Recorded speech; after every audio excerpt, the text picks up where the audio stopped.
Pengalaman mencari kekayaan dengan jalan sesat. Di dunia ini tidak ada yang instan, termasuk juga dalam mencari kekayaan seperti yang ditawarkan oleh iklan-iklan internet dan juga dukun palsu untuk menipu orang-orang yang tidak punya akal dan iman. Sebagian orang percaya bahwa berkolaborasi dengan jin, setan dan makhluk beraliran hitam adalah perkara gampang, namun kenyataan tidak semudah itu untuk menjadi abdi setan. Bila dalam dunia lurus segala sesuatu pekerjaan harus dikerjakan dengan sepenuh hati, maka dalam menempuh dunia hitam ataupun bekerja sama dengan setan juga dibutuhkan kesungguhan hati untuk mengabdi.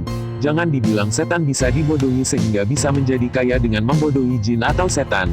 Yang saya ceritakan ini adalah kisah seorang teman yang dari kecil sudah hidup melarat karena kedua orang tuanya melarat dan dia juga tidak sekolah tinggi. Saya memanggil dia dengan sebutan gila dan dia juga mengakui kalau dia sudah gila. Karena apa saja ia lakukan yang penting ia bisa kaya.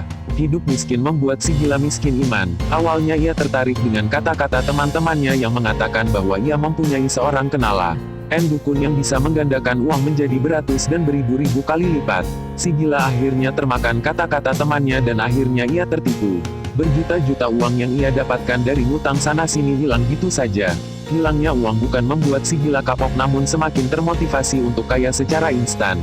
Dengan mengumpulkan uang sebanyak-banyaknya ia datangi dukun-dukun yang katanya bisa menggandakan uang. Ia mencari dukun-dukun dan orang pintar dari ujung barat Pulau Jawa sampai ujung timur, namun yang ia cari tidak pernah ia dapatkan. Kebanyakan dukun yang ia dapati biasanya pembohong besar dengan berbagai macam alasan.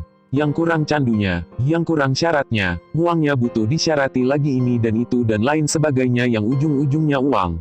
Si gila sadar kalau dirinya ditipu, mencoba meminta uangnya kembali, namun ia malah sering diteriaki perampok sehingga dia melarikan diri daripada dikeroyok oleh warga. Setelah kecewa tidak ada dukun yang bisa membuatnya kaya, si gila mencoba mencari pesugihan, meminta pada jin penunggu tempat-tempat angker. Tempat-tempat yang angker ia datangi. Ia semadi di sana beberapa hari, tidak makan dan tidak minum dengan berbagai godaan. Dari ular yang besar, didatangi harimau, kuntilanak, gadis cantik dan hal-hal yang menyeramkan, namun para penunggu tersebut tidak pernah muncul dan memberinya kekayaan. Paling-paling kalomu, Encul juga hanya memberi petunjuk nomor togel. Tempat yang katanya sangat angker dan bisa bikin mati orang yang mendatangi ia datangi juga, namun penunggu tempat angker itu tidak pernah muncul apalagi memberinya kekayaan. Si gila akhirnya teringat pada seorang dukun yang ia kenal. Ia mendatangi dan mengutarakan maksudnya. Dukun kenalannya menjamin bisa kaya dengan biaya yang murah, hanya Rp500.000. Si dukun juga mengatakan bahwa tumbal yang diminta oleh sang gaib adalah sesuatu yang sangat dicintai oleh si gila dan si gila sanggup untuk memenuhi permintaan tersebut. Setelah segala syarat disediakan, si gila disuruh semadi atau meditasi selama 3 hari 3 malam sambil puasa. Selama semadi si gila tidak boleh bergerak dan tidur, dan bila tidur berarti tujuannya gagal. Selama semadi banyak sekali godaan seperti didatangi makhluk-makhluk seram, cantik dan binatang buas. Si gila akhirnya sampai malam yang ketiga. Antara sadar dan tidak sadar ia mendengar pertanyaan apa tujuannya ia datang kemari, dan si gila mengatakan bahwa ia mencari kekayaan. Suara itu kemudian meminta syarat nyawa ibunya. Si gila terdiam dan tidak menjawab karena ia bingung. Ia akan mengorbankan apa saja termasuk ayahnya namun tidak ibunya. Ia sangat membenci bapaknya dan ia mencari kekayaan dengan jalan sesat pun dengan tujuan untuk membahagiakan ibunya. Si gila masih belum menjawab pertanyaan gaib itu. Menjelang pagi suara itu kembali bertanya, namun si gila masih bingung dan tidak menjawab pertanyaan itu. Setelah pagi ia mendatangi dukun kenalannya dan dukun itu mengatakan bahwa si gila sudah gagal karena ritualnya tidak bisa diulang lagi walaupun ia sudah siap mengorbankan ibunya. Si gila tetaplah gila, ia kembali mencari cara supaya bisa kaya secara instan. Ia akhirnya mendatangi seseorang yang telah kaya karena muja atau nyupang. Orang itu mengatakan bahwa jaminan untuk nyupang atau muja adalah jiwa. Orang yang diberi kekayaan oleh si gaib akan diberi hidup sekitar 20-25 tahun untuk menikmati kekayaannya sebelum nyawanya diambil dan dijadikan budak. Berdasarkan alamat yang dia bawa, si gila akhirnya sampai pada juru kunci yang menunggu tempat angker di suatu gunung di Jawa Barat. Juru kunci tersebut memberi 2 pilihan, yaitu yang tingkat tinggi atau yang biasa.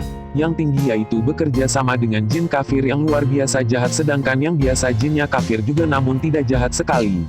Kalau yang tingkat tinggi kalau tidak kuat pasti akan mati, dan juru kunci tersebut menyarankan si gila untuk kontak dengan yang biasa walaupun ia ingin sekali bekerja sama dengan yang tingkat tinggi karena ia sudah siap mati. Si gila akhirnya mulai menjalani ritual semadi dan lain sebagainya, namun ia gagal walaupun ia telah semadi 3 hari 3 malam. Juru kunci Ebut menyuruh si gila untuk pulang dulu dan pada hari yang telah ditentukan untuk datang lagi untuk mengulangi ritualnya. Pada hari yang telah ditentukan si gila akhirnya datang lagi. Pendek kata ritualnya gagal, si juru kunci beralasan ini itu tentang kegagalannya. Si gila yang sudah menjadi gila dan merasa dibohongi akhirnya mengambil batu yang sangat besar dan menghantamkan batu itu ke kepala juru kunci yang sedang meleng dan juru kunci itu diperkirakan tewas. Si gila segera membuang mayat juru kunci tersebut dan segera kabur. Beberapa minggu ia tidak berani keluar karena takut dicari polisi. Dari kisah tersebut dapat disimpulkan bahwa untuk mencari kekayaan secara instan pun walau dengan jalan sesat, muja, nyupang, pergi ke dukun, berkolaborasi dengan gaib, dan sebagainya ternyata tidak mudah. Semua butuh proses dan modal yang besar. Walaupun sudah sepenuh hati namun sering juga gagal. Itulah pengalaman mencari kekayaan dengan jalan sesat yang benar-benar dijalani oleh teman saya. Sebenarnya kisahnya masih berlanjut, yaitu kawin dengan jin Islam dan meminta pesugihan pada penguasa Sukabumi. Insya Allah akan saya ceritakan lain kali.